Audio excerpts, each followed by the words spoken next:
Bonjour à tous, je suis content de vous retrouver aujourd'hui pour cette nouvelle vidéo de ProDeal Center. Alors aujourd'hui on va parler de labour.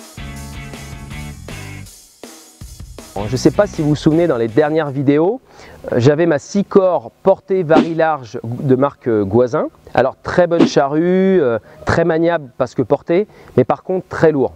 Dépasser 6 corps, c'est très contraignant pour les relevages. D'ailleurs on avait la poutre aussi de la charrue qui est souvent flexible.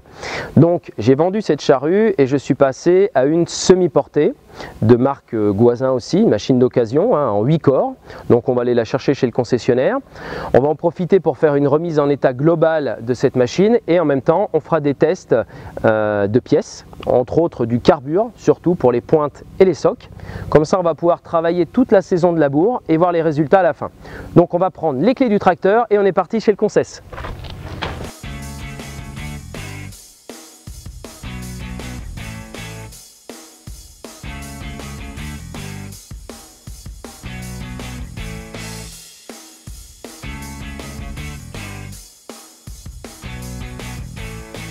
Donc nous voici arrivés près de la charrue. On va faire un bon coup de nettoyage. J'ai quelques fuites à des endroits, il faut qu'on resserre ou qu'on change les joints.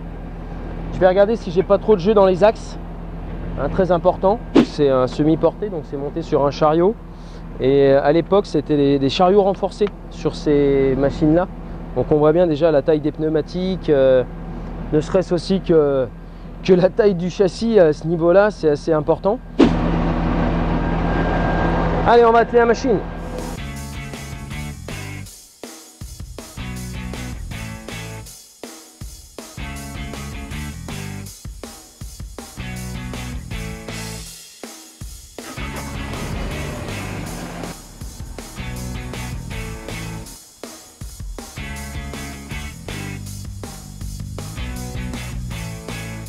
Donc ça y est, la charrue est attelée au tracteur, on est prêt à partir de la concession direction la ferme.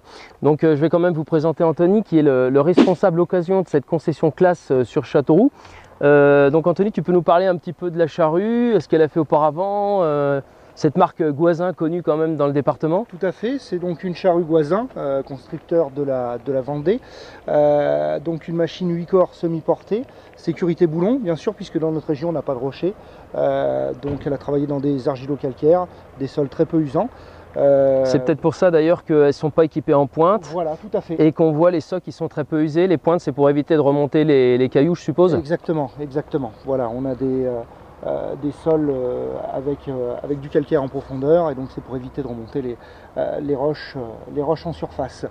Voilà, il ne te reste plus qu'à l'équiper comme il faut et la mettre au travail. Eh ben écoute, merci pour cette affaire Anthony. Merci et puis beaucoup. À bientôt. À bientôt. Salut.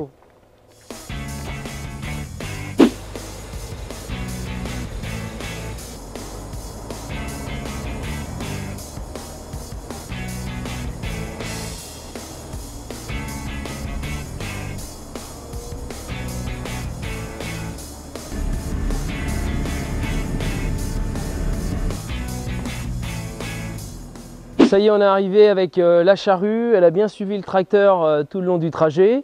Donc avant de commencer à faire la remise en état, on va la nettoyer de fond en comble avec le nettoyeur à eau chaude, haute pression qu'on avait sur la dernière vidéo. Évidemment, on l'a gardé parce que le travail pour dégraisser, il n'y a rien de mieux que l'eau chaude. Donc on va faire ça avec Sébastien qui est ici sur l'exploitation. Donc on va aller directement au nettoyeur à eau chaude, mettre ça en route.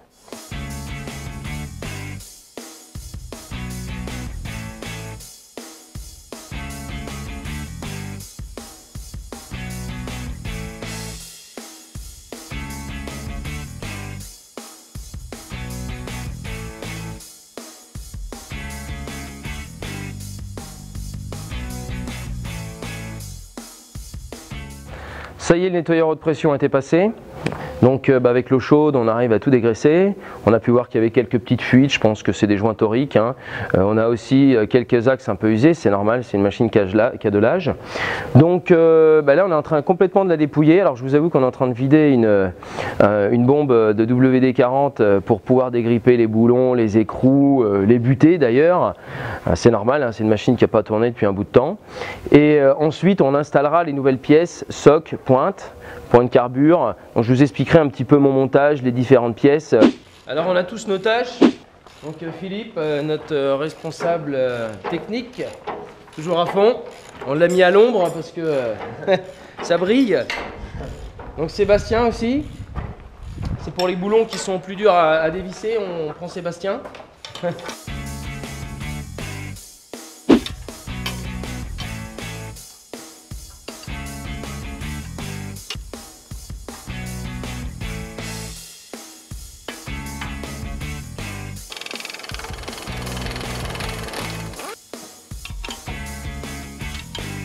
Bon, on est en train de vérifier aussi, il y a des boulons là qui étaient desserrés, il faut que je dégrippe toutes les butées. J'ai aussi pas mal de boulot à faire sur la glissière, là il n'y a plus du tout de téflon. Alors j'espère que la pièce n'est pas abîmée au point de la changer. Toute cette pièce ici là. On a aussi du sertissage à refaire sur certains tuyaux hydrauliques, là on voit des petites fuites à ce niveau-là. Et puis ensuite, bah, évidemment, on est en train de changer, comme je vous expliquais, tous les socles.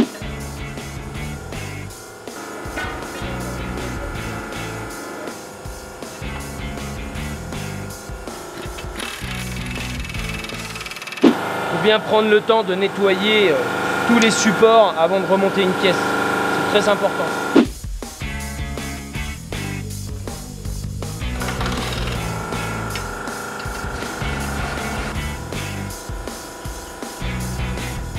Comme vous pouvez le voir, je suis en train d'installer les pointes sur les nouveaux socles. Là, on va attaquer les points de carbure et on va les mettre sur les 4 premiers corps. Alors, je veux juste vous montrer un petit peu. Donc, on a 2 points de carbure qui sont identiques. Donc, avec le carbure sur l'attaque et un renfort au-dessus, comme vous pouvez le voir, qui a été moulé avec la pièce. Ensuite, on passe sur la pointe avec les trous décalés. Alors, j'ai hâte d'essayer ça parce que je ne l'avais jamais utilisé auparavant. En fait, l'intérêt d'avoir les trous décalés lorsque vous le montez, comme ça, c'est de pouvoir mieux protéger le contre-cep derrière. Donc, on va voir si ça fait son travail. Donc, toujours pareil. Alors, 2 produits différents. Là, je vais essayer de vous les mettre là. Donc, toujours l'attaque au carbure, évidemment. Et d'un côté, rechargement. De l'autre côté, pastille carbure pour la déflagration de la terre. Et le rechargement de chaque côté. Donc ça, je vais monter ça sur les 2 premiers corps.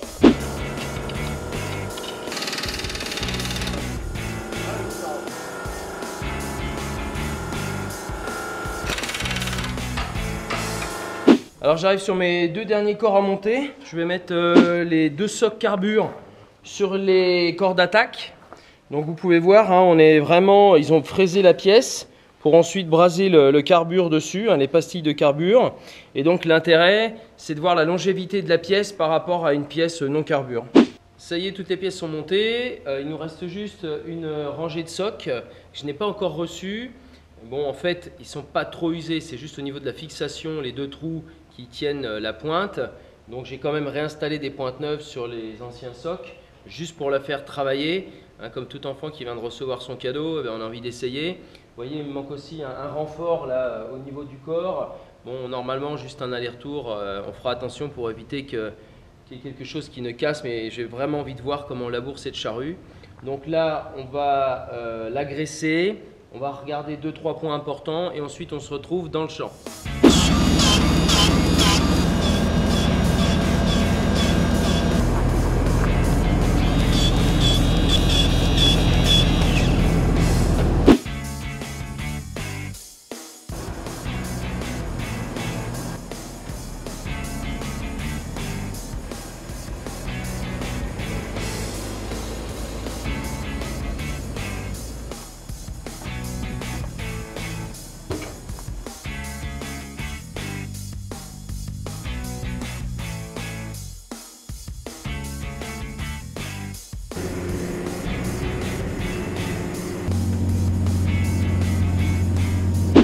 J'aurais dû mettre la masse du tracteur pour qu'il appuie un peu plus, même que ça soit une semi-portée.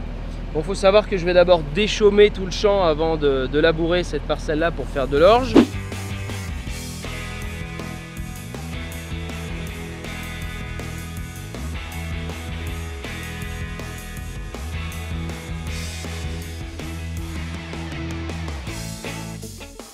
Alors là, on est dans un coin très sec. Et puis là, je peux vous avouer que on va attendre la pluie avant de labourer. Sinon je pense que je vais passer les pièces rapidement dans la benne à ferraille. Nous voici arrivés au bout du champ, on a fait notre aller-retour. J'ai essayé de la régler le moins profond possible. Bon, je suis à une vingtaine de centimètres de profondeur. Bon, sur chaume, si on veut avoir un enfouissement de la paille, c'est compliqué d'être en dessous. Donc on va la laisser comme ça. Je suis assez satisfait du travail parce que sur des charrues d'occasion, on ne sait jamais ce qu'il y a eu, s'il y a un corps qui est plus ou moins abîmé, si la machine a été tapée. Des fois, on n'a pas une régularité de labour et franchement, là, c'est top. Donc, comme je vous expliquais en plus tout à l'heure, eh bien, un aller-retour dans les limons battants,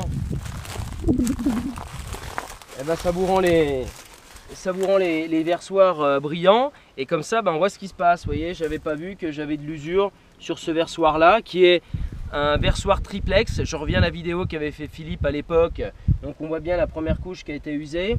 Alors j'ai aussi une petite fuite au niveau des vérins, ça doit être des fuites internes des joints au niveau des vérins du chariot parce qu'ils baissent tout seul. Mais en règle générale, je suis vraiment très satisfait de cette charrue. De toute façon, on reviendra rapidement sur les tests des différentes pointes, surtout carbure, de cette charrue. Donc moi, je vous dis à bientôt sur la chaîne ProDeal Center. 6 corps portés varil. Allez, 1, 2, 3. Ça me rappelle quelque chose.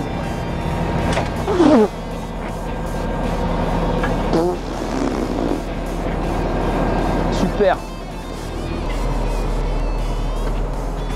J'ai pris une bonne giclée. On va te la remettre en état, tu vas voir mon petit pote.